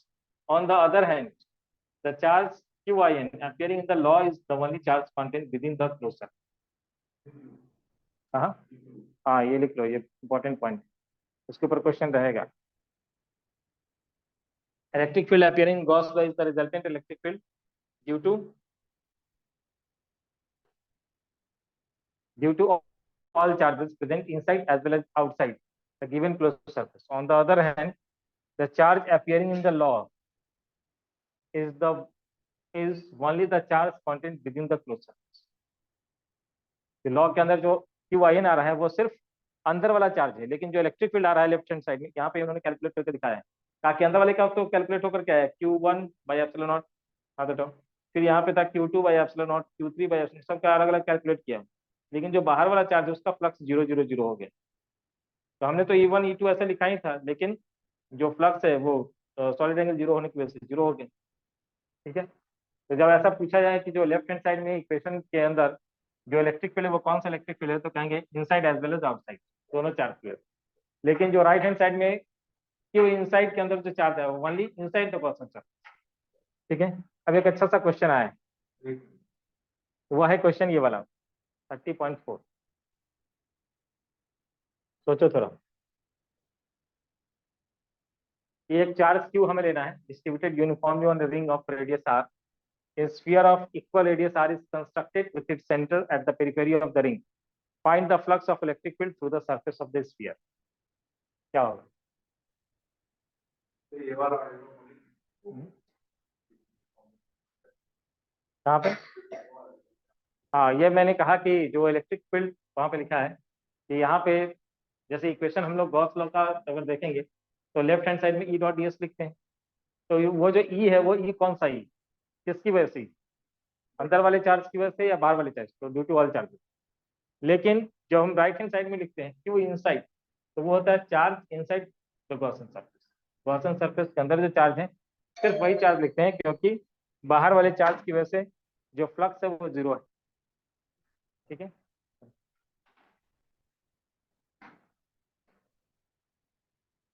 ठीक है यहाँ तक। अब एक क्वेश्चन है, क्वेश्चन देखो क्या है। क्या है क्वेश्चन? क्वेश्चन है कि एक रिंग दिया गया है तुम्हें और एक स्फीयर दिया गया है। रिंग को इस तरह से फिक्स किया है इसके अंदर कि रिंग जो है वो स्फीयर के सेंटर से होकर के जा रहा है। ठीक है। स्फीयर के सेंटर से, दोनों का रेडियस इक्वल, तो ये सेंटर से होकर के जा रहा है। तो ये जो पार्ट है ए से लेकर के बी तक का रिंग वाला पार्ट वही स्फीयर के अंदर में है ना। तो तुम्हें ये पता करना है कि इस स्फीयर से कितना फ्लक्स जा रहा हो। तो अगर हमें अंदर का चार्ज मिल जाए, रिंग पूरा यूनिफॉर्मली चार्ज है, कितना है, क्यू चार्ज। तो अगर हमें ये पता हो जाए कि टोटल लेंथ का कितना पार्ट अंदर में है, तो हम कैलकुलेट कर सकते हैं कि टोटल क्यू का कितना पार्ट अंदर में है। और अंदर का जब चार्ज मिल गया हमें, तो Q inside by epsilon not करके हम फ्लक्स बता सकते हैं। ट्राई करो, geometry based calculation, simple maths, छोटे वाले क्लास वाला मैथ्स लगेगा इधर। हाँ हाँ, वही तो सोचना है। तो सोचो उसके ऊपर कि हम लेंथ निकालना है, कैसे निकालेंगे? ठीक है। अब देखो यहाँ डायग्राम बना दिया इन्होंने, स्फीयर और रिंग दोनों का रेडियस इक्वल। ठीक है। तो रिंग जो होगा वो इसके पेरिफेरी, इसके सेंटर से पास कर रहा होगा, और स्फीयर जो होगा वो इसके सेंटर से पास कर रहा होगा। ठीक है। दोनों का रेडियस इक्वल। बताओ यहाँ से यहाँ तक का डिस्टेंस क्या होगा, 8। ये सेंटर है और ये पेरिफेरी है, तो ये आर। ये इसका स्फीयर का सेंटर और ये इसका पेरिफेरी, तो ये आर। तो ये तीनों इक्विलैटरल ट्रायंगल है। उसी तरह से यहाँ भी तो हो सकता है। ठीक है। तो ये बताओ कि इसका ये आर्क लेंथ अगर हम निकाल सके इस वाले एंगल से, क्योंकि ये 60 बना है और ये 60 इक्विलैटरल ट्रायंगल की वजह से, तो ये इसके सेंटर पे कितना बना रहा है, तो ये कितना लेंथ होगा वो हम निकाल सकते हैं। Arc length theta equal to L by R से। ठीक है। ये कितना 120 का मतलब 2 पाई बाई 3। लेंथ कितना हमें निकालना है, डिवाइडेड बाई आर। आर कितना है, आर आर ही है। ठीक है। एल का वैल्यू हमने निकाल लिया क्या, 2 पाई बाई 3 इंटू आर। ठीक है। अब हम लिखेंगे ऐसे कि 2 पाई आर के लिए टोटल चार्ज क्यू है, 1 यूनिट के लिए charge Q by 2 pi R है।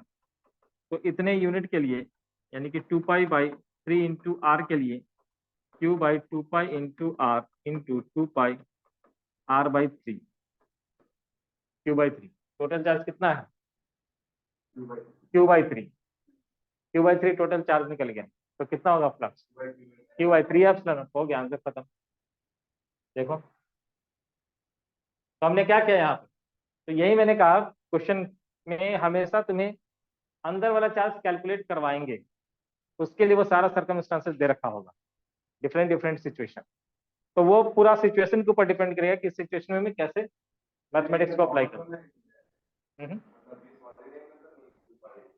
सॉलिड एंगल से क्या मतलब? हमने तो ये निकाला कि रिंग का कितना पार्ट अंदर में, हमने तो सॉलिड एंगल को किया ही नहीं। नहीं, मैंने ये कहा कि टोटल रिंग के ऊपर, रिंग का लेंथ कितना था, 2 पाई आर, और उस पूरे रिंग के ऊपर कितना चार्ज था, क्यों, तो वो लिखा है। मैंने तो यूनिटी मेथड से निकाला कि चार्ज, रिंग का कितना पार्ट अंदर में है जिसकी वजह से, या अंदर में कितना चार्ज है रिंग की वजह से। क्लियर हुआ? नहीं हो रहा है, चलो ठीक है, एक बार दोबारा रिपीट कर रहा हूँ। चलो मैं व्हाइट, मैं बोर्ड पे आ रहा हूँ। हाँ, उसमें क्या दिया मुझे नहीं पता, ठीक है, मैं देखता नहीं हूँ सब चीज। ठीक है, ऐसे तुम कह रहे हो तो मैं बता दूंगा कि उसमें क्या दिया है। ऐसा है कि एक ये रिंग है और दूसरा एक स्फीयर है, दोनों का रेडियस इक्वल, एक जैसा। हालांकि यहाँ पे लग नहीं रहा है लेकिन है। ठीक है, तो इसके सेंटर से पेरिफेरी को ज्वाइन किया, रेडियस है। इसके सेंटर से इस पेरिफेरी को ज्वाइन किया, रेडियस है। यहाँ से ये रेडियस, ये सब के सब आर है। तो ये इक्विलेटरल ट्रायंगल बन गया, तो यहाँ पे एंगल कितना होगा, 60 डिग्री। सिमिलरली इधर में भी होगा, ये भी 60 डिग्री। तो ये टोटल मतलब रिंग में, अब रिंग के ऊपर आ जाओ, रिंग, रिंग ऐसा, और यहाँ पे सेंटर पे, ये रिंग के सेंटर पे कितना एंगल बन रहा है, 120 डिग्री बन रहा है। तो हम ये देखेंगे कि टोटल आर्क लेंथ के का कितना पार्ट अंदर में, कितना है अंदर, कितना है, ये लेंथ कितना है। तो सबसे पहले इसको कन्वर्ट कर दो, कन्वर्ट कर लो किसमें, रेडियन में। ये 2 पाई/3 रेडियन। अब थीटा इक्वल टू L/R, तो ये 2 पाई/3 equal to length L divided by R. तो लेंथ यहाँ से निकल के आ गया कितना, 2 पाई/R/3। ठीक है, यहाँ तक लेंथ कितना आया, 2 पाई/R के ऊपर कितना चार्ज था, टोटल सरकमफ्रेंस के ऊपर कितना चार्ज था, क्यों, 1 यूनिट के ऊपर कितना चार्ज होगा, तो फिर उसके ऊपर 2 पाई/R/3 के ऊपर कितना चार्ज होगा।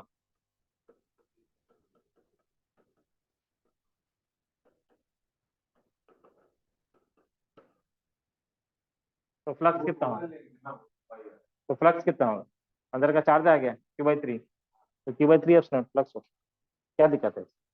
और उसमें क्या किया, रुक जाओ, उसमें उन्होंने ये किया कि यहाँ का एंगल दिया हुआ कितना है, 2 पाई, 2 पाई/3, यही है ना एंगल, 60 और 60। तो 2 पाई/3 टोटल अगर 2 पाई होता तो उसके लिए क्यू चार्ज होता, 1 यूनिट के लिए Q/2 पाई चार्ज। तो 2 पाई/3 के लिए कितना चार्ज होगा, ये किया वहां,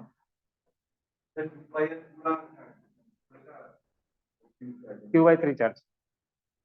समझ में आया? तो वहां पे उन्होंने एंगल से कैलकुलेट किया कि टोटल एंगल कितना बनता, पूरा सरकमफ्रेंस के लिए 2 पाई, तो एक के लिए कितना बनेगा, Q/2 पाई। तो अभी जो 2 पाई/3 बन रहा है, यानी 120 डिग्री, 2 पाई/3 उसके लिए कितना चार्ज। तो वहां से उन्होंने एंगल से कैलकुलेट किया, यहाँ पे मैंने लेंथ से कैलकुलेट किया। ठीक है, हम्म, पूरा चार्ज के लिए, पूरा रिंग के लिए। समझ में आया, क्या भी कंफ्यूजन, थोड़ा कर लो उसको, लिख लो तो अच्छा लगेगा, नंबर डाल दो उसका।